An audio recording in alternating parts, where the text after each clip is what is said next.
Syria में हयात तहरीर अल शाम यानी HTS के करीब 2 दशकों से काबिज बशर अल असद की सरकार को उखाड़ फेंका है। माना जा रहा है कि रूस और ईरान समर्थित असद सरकार के तख्तापलट से अमेरिका खुश है। पिछले कुछ दिनों तक अमेरिका जिसे आतंकी मान रहा था, उसे अब दोस्त बना लिया है। दरअसल अमेरिका ने सीरिया में HTS के नेता की गिरफ्तारी के लिए $10 मिलियन के इनाम को वापस ले लिया है।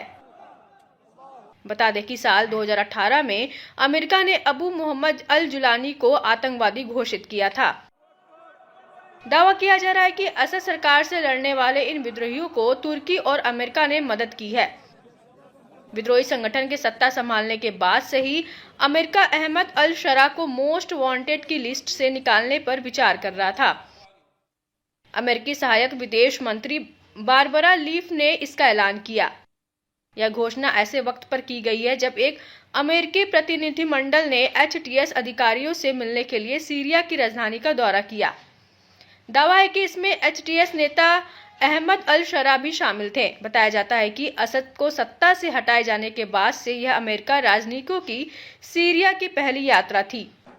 ऐसे में सवाल उठता है कि क्या अमेरिका की नज़र अब अबू मोहम्मद अल जोलानी अमेरिका के लिए आतंकी नहीं रहा है।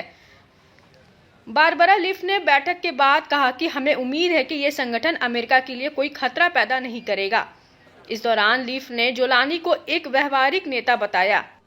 साथ ही HTS नेताओं के साथ हुई मुलाकात को काफी अच्छा और प्रोडक्टिव बताया। खास बात यह है कि साल 2011 के बाद से दमिश्क में पहला औपचारिक अमेरिकी राजनयिक मिशन है।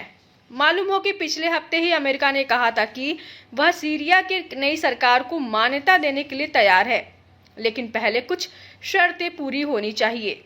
खास बात है कि अहमद अल शरा के संगठन HTS को अभी भी विदेशी आतंकी संगठन की लिस्ट से निकाला नहीं गया है। लीफ ने यह नहीं बताया है कि संगठन पर लगे प्रतिबंधों में ढील दी जाएगी या नहीं, मगर उन्होंने मीडिया से कहा कि अल शरा ने आतंकवाद को छोड़ने का वादा किया है। यही वजह है कि अमेरिका ने अल शरा पर लगाए गए इनाम को वापस ले लिया है। हालांकि अमेरिका के इस फैसले को लेकर अटकलें लगाई जा रही हैं कि यह अमेरिका रणनीति का हिस्सा हो सकता है, जिससे वह सीरिया में लापता अमेरिकी नागरिकों को, खास तौर से पत्रकार ऑस्टिन टाइस की तलाश की जा सके। HTS ने यह भी कहा कि वह टाइस का पता लगाने के लिए हर संभव प्रयास करेगा। इस बीच अमेरिका ने माना कि सीरिया में उसके करीब 2000 सैनिक हैं, जो पिछले अनुमान से 2 गुने से भी ज्यादा है। बता दें कि अमेरिका ने साल 2014 में ISIS को हराने के मकसद से देश में सैनिक भेजना शुरू किए थे, लेकिन 2017 में ISIS की हार के बाद भी अमेरिकी सैनिक सीरिया में बने हुए हैं।